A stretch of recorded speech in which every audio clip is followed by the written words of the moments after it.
கன்னியாகுமரி மாவட்டத்தில் உள்ள மாவட்ட பெண்கள் அதிகாரமளித்தல் மையத்தில் ஒப்பந்த அடிப்படையில் மல்டி டாஸ்கிங் ஸ்டாஃப் ஒரு வேக்கன்ட் இருக்கு. அதுக்கான நோட்டிபிகேஷன் நம்ம இப்ப பார்க்கலாங்க. மல்டி டாஸ்கிங் ஸ்டாஃப் வேலை எவ்வளவு பணியிடம் இருக்குன்னா ஒரு காலி பணியிடம் இருக்கு. அதுக்கான கல்வி தகுதின்னு பார்த்தா 10ஆம் வகுப்பு தேர்ச்சி பெற்றிருக்கணும். ஒப்பந்த காலம் எவ்வளோனா 11 மாசம். இதுக்கான சேலரி 12,000 பெர் மந்த். நம்ம இந்த பதவிக்கு விண்ணப்பிக்கும் போது என்னென்ன ஆவணங்கள்லாம் வைக்கணும், அது கூட பூர்த்தி செய்யப்பட்ட விண்ணப்ப படிவம், அதுல பாஸ்போர்ட் சைஸ் போட்டோ நம்ம ஒட்டியிருக்கணும். நம்ம கல்வி தகுதிக்கான சான்றிதழ் வைக்கணும். அப்புறம் வயது சான்றிதழ், அதாவது டேட் ஆஃப் பர்த் நம்ம அது கூட அட்டாச் பண்ணோம்.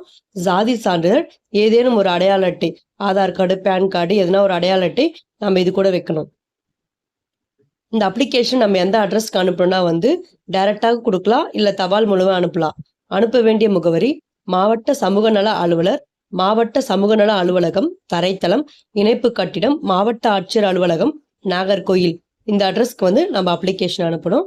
அப்ளிகேஷன் விண்ணப்பம் சேர வேண்டிய கடைசி நாள் என்னைக்குன்னா 18/10/2025 மாலை 5 மணிக்குள்ள நம்ம இந்த அப்ளிகேஷன் அனுப்பணும்.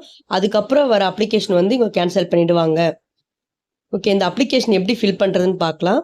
ஃபர்ஸ்ட் விண்ணப்பத்தாரின் பெயர், உங்க பெயர் எழுதிக்கங்க. நெக்ஸ்ட் உங்க தந்தை ஆர் கணவர் பெயர் எழுதிக்கங்க. பிறந்த தேதி, உங்க 10th மார்க் ஷீட்ல என்ன டேட் ஆஃப் பர்த் இருக்கோ அது இங்க ஃபில் பண்ணிடுங்க. அப்புறம் தற்போதைய வீட்டு முகவரி, நெக்ஸ்ட் உங்களோட பர்மனன்ட் அட்ரஸ் இதுங்க ஃபில் பண்ணிடுங்க. அப்புறம் உங்களோட மொபைல் நம்பரு, அப்புறம் இமெயில் ஐடி, அப்புறம் என்ன குவாலிஃபிகேஷன், கல்வி தகுதி என்னன்னு நீங்க மென்ஷன் பண்ணிடுங்க. அதுக்கப்புறம் நீங்க எதனா எக்ஸ்பீரியன்ஸ் இருந்துச்சுன்னா இந்த இடத்துல மென்ஷன் பண்ணிடுங்க. விண்ணப்பதாரன் கையொப்பம் இந்த இடத்துல சைன் பண்ணிட்டு இடம் நாள் நோட் பண்ணிடுங்க. கரெக்டாக ஃபில் பண்ணி கரெக்டாக லாஸ்ட் டேட்குள்ளே சென்ட் பண்ணிடுங்க. உங்களுக்கு வேற ஏதாச்சும் முக்கியமான தகவல் வேண்டும்னா நம்மளோட சேனலை சப்ஸ்கிரைப் பண்ணி வச்சுக்கோங்க. தேங்க்யூ.